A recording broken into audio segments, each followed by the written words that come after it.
Olá, no vídeo de hoje vamos falar sobre os reajustes de mensalidades nos planos de saúde, sejam eles planos individuais ou empresariais, os chamados coletivos. Existe uma lei no Brasil denominada Lei dos Planos de Saúde, é a Lei 9656 do ano de 1998. Esta lei determina que o valor das mensalidades dos planos de saúde e os critérios para reajuste devem sempre estar muito claros e previstos em contrato assinado entre a pessoa e a operadora. Acontece que a ANS, Agência Nacional de Saúde Suplementar, estabelece por meio de uma resolução normativa que todos os contratos só poderão receber reajustes a cada 12 meses. Um prazo menor do que este não pode ocorrer, com exceção dos reajustes por mudança de faixa etária. Esse sim, ocorre a cada 5 anos em média, a partir dos 18 anos de idade da pessoa, com limite até os 59 anos de idade. Há diferença nos reajustes de planos individuais e reajustes dos planos empresariais.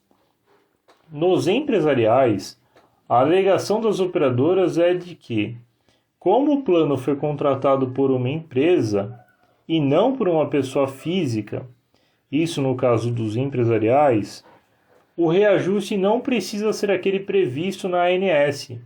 E sim, eles aplicam em muitos casos o reajuste com base na chamada sinistralidade. A tabela citada é facilmente encontrada no próprio site da ANS. Segue link e tabela. Mas será que as operadoras de plano de saúde cumprem sua parte 100% corretamente respeitando esse reajuste? Bom, não é o que vemos atualmente em consulta aos processos ajuizados contra algumas operadoras de plano de saúde perante os tribunais de justiça. Por exemplo, o Tribunal de Justiça do Estado de São Paulo.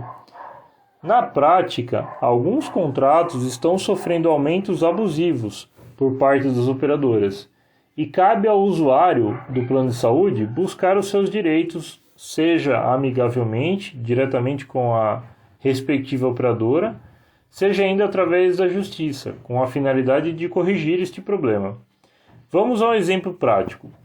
Uma pessoa possui um plano de saúde empresarial, aqueles contratados através de uma pequena empresa, seja ela MEI ou limitada, geralmente com menos de 10 a 20 vidas.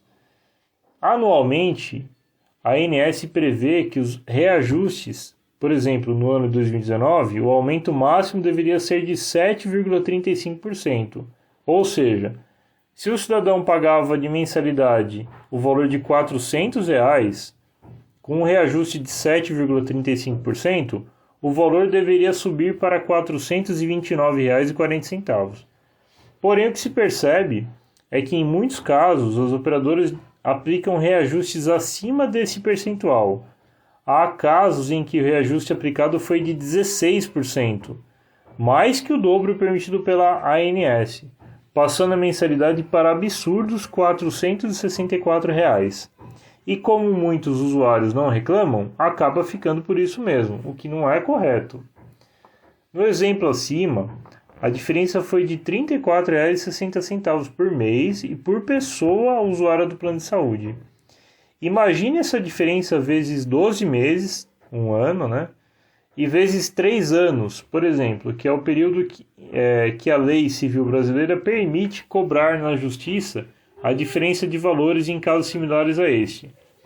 E vezes 5 pessoas, supondo que este plano empresarial possua apenas 5 vidas. Isso simplesmente daria uma diferença a ser cobrada do plano de saúde, a grosso modo, de mais de R$ 6.225.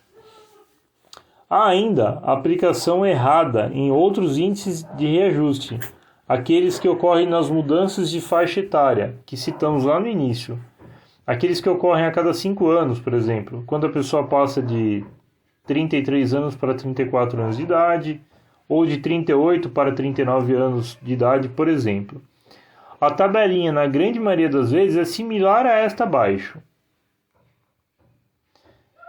Bom, para saber se no seu caso a operadora aplicou o percentual correto ou não, é necessário, na grande maioria das vezes, analisar basicamente apenas dois documentos, que é a cópia do contrato assinado com a operadora e os últimos pagamentos de todo o período. Se quiser saber um pouquinho mais sobre a atuação na defesa do usuário dos planos de saúde, acesse nosso blog e assista aos vídeos do canal. Tem bastante conteúdo lá e sempre atualizado. O link ficará na descrição do vídeo. Até o próximo vídeo!